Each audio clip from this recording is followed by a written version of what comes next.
অনেক দিন আগের কথা। গোপীপুর গ্রামে ভোলা নামে এক গরু ষাঁড় বাস করত। সে এদিক ওদিক ঘুরে বেড়াতো। সে ছিল খুবই শান্ত স্বভাবের, তাই তাকে সবাই খুব ভালোবাসতো। আরে ও ভোলা, সকাল সকাল কিছু খেয়েছিস? আয় আয়, এই সামনের দোকান থেকে তোকে কিছু কিনে দিই। এরপর বিষ্ণু দোকানে যায়, দোকান থেকে কিছু বিস্কুট কিনে ষাঁড়টিকে খেতে দেয়। খা খা বাবা খা, মন ভরে খা। এরপর ভোলা বিস্কুট খাওয়া হয়ে গেলে সে সেখান থেকে চলে যায়, আর বিষ্ণুও বাড়ি চলে যায়। এরপর ভোলা ষাঁড় গিয়ে পৌঁছায় একজনের বাড়ির সামনে। ও গিন্নি, আমাদের ভোলা এসেছে গো, ওকে কিছু খেতে দাও। যাচ্ছি গো যাচ্ছি, ওকে শুধু খেতে দিলেই হবে? ও যে আমাদের মহাদেবের বাহন, ওকে আগে পুজো করতে হবে, তারপর তো খেতে দেবো। আচ্ছা বেশ, তোমার যা মন চাই তুমি তাই করো। তারপর রবিনের গিন্নি ভোলা ষাঁড়কে পুজো করে তাকে খেতে দেয়। নে ভোলা, আমার পুজো হয়ে গেছে, এবার তুই আয়, কালকে আবার আসিস কিন্তু। এরপর ভোলা গোটা গ্রাম ঘুরে নানা বাড়ি গিয়ে নানা রকমের খাবার খায়। কেউ কেউ আবার তাকে শ্রদ্ধা ভরে পুজোও করে। একদিন মামদভূত উড়ে উড়ে সেই গ্রামের উপর দিয়ে যাচ্ছিল। তখন থেকে উড়ে উড়ে বেড়াচ্ছি, কিন্তু এদিক ওদিক খুঁজেও কোনো খাবার পেলাম না। এদিকে খিদেতে পেট জ্বলে যাচ্ছে, ওই গাছটা একটু বসে। এই কথা বলে মামদো একটি গাছের ডালে গিয়ে বসে, আর পাশের গাছের তলায় ভোলা ষাঁড় শুয়ে থাকে। ও ভোলা, তুই এখানে শুয়ে আছিস আর আমি তোকে গোটা গ্রাম খুঁজে বেড়াচ্ছি। আচ্ছা ভোলা, তুই আজকে আমাদের বাড়ি গেলি না কেন বলতো? আচ্ছা, বুঝেছি বুঝেছি, এত রোদে পথ চলতে চলতে তুই হাঁপিয়ে গেছিস। এই নে, আমি তোর জন্য টাটকা রুটি বানিয়ে এনেছি। এই বলে সে ভোলাকে রুটি খেতে দেয়। আর এই সব কিছু গাছের ডালে বসে বসে দেখতে থাকে মামদো। বাবা, আমি এসব কি দেখছি? ওই বউটা নিজে এসে ওই ষাঁড় গরুটাকে টাটকা রুটি খাওয়াচ্ছে। ভোলার তো বেশ মজা দেখছি। ও ভোলা, এখন আমি আসি, কাল আমার বাড়ি যেতে ভুলিস না যেন।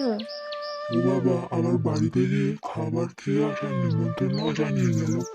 এই ভোলা ষাঁড় গরু ব্যাপারটাই আলাদা। না, আমাকে এই ভোলা ষাঁড় গরুর উপর নজর রাখতে হবে। থেকে ভোলা পিছু পিছু মামদো যেতে থাকে এবং ভোলার প্রতি গ্রামের মানুষের ভালোবাসা দেখতে থাকে। বাহ বাহ বাহ, ব্যাপারটা মন্দ নয় তো। মানুষের বাড়ির সামনে গিয়ে গিয়ে দাঁড়া আর মজার মজার নানা রকমের খাবার খাও। আমি যদি ষাঁড় গরু হতাম তাহলে বেশ ভালো হতো। এই কথা বলে মামদো ওখান থেকে উড়ে চলে যায়। তারপর সে একটা বড় গাছের ডালে এসে বসে। সেই গাছে ছিল শাঁকচন্নির বসবাস। সেই শাঁকচন্নি মামদোকে দেখে অবাক হলেও কিছু বলে না। একটু উঁচু ডালে বসে চুপচাপ শুধু মামদোকে দেখতে থাকে, আর মামদো গাছের ডালে বসে সারা রাত ভাবতে থাকে। পেয়ে গেছি, একটা বেশ ভালো বুদ্ধি পেয়েছি।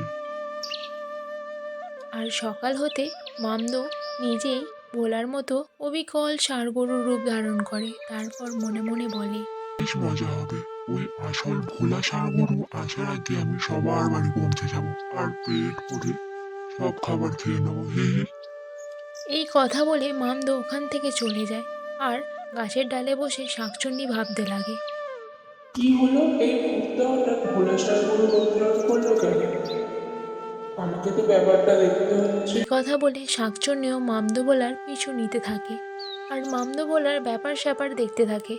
তারপর সমস্ত কিছু দেখে শাঁকচন্নি মনে মনে ভাবে, ও মা, এই কি ছদ্মবেশ ধারণ করে ওই ভূতটা যে ভোলা ষাঁড়গুলোর উদ্দেশ্যে দেওয়া খাবারগুলো খেয়ে নিচ্ছে।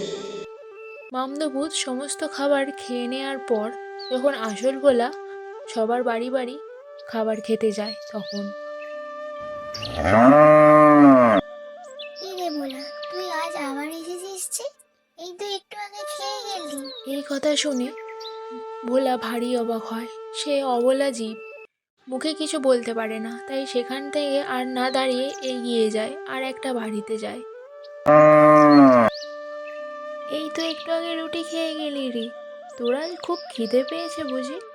দাঁড়া, আর একটা রুটি আছে, আমি দিচ্ছি।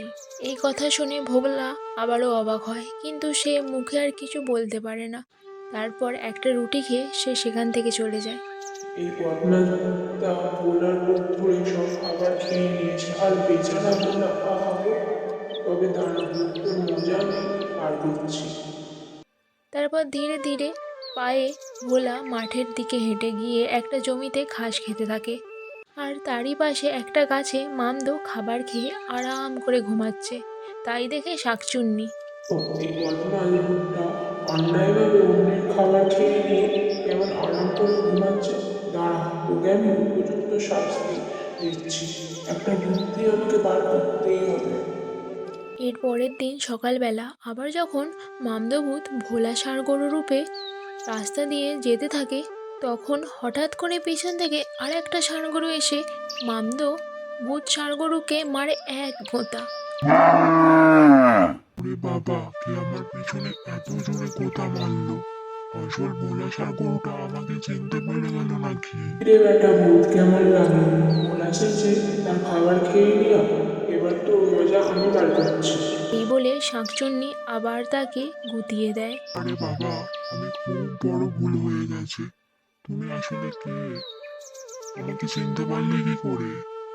আমি হলাম শাকচুন্নি, তোর কীর্তিকলা আমি সব দেখেছি। এবার বল, এই গ্রাম থেকে যাবি নাকি? ওরে বাবা রে, না না না, তোমাকে আর কিছু করতে হবে না। আমি আমার ভুল স্বীকার করছি, আমি এক্ষুনি এখান থেকে চলে যাচ্ছি।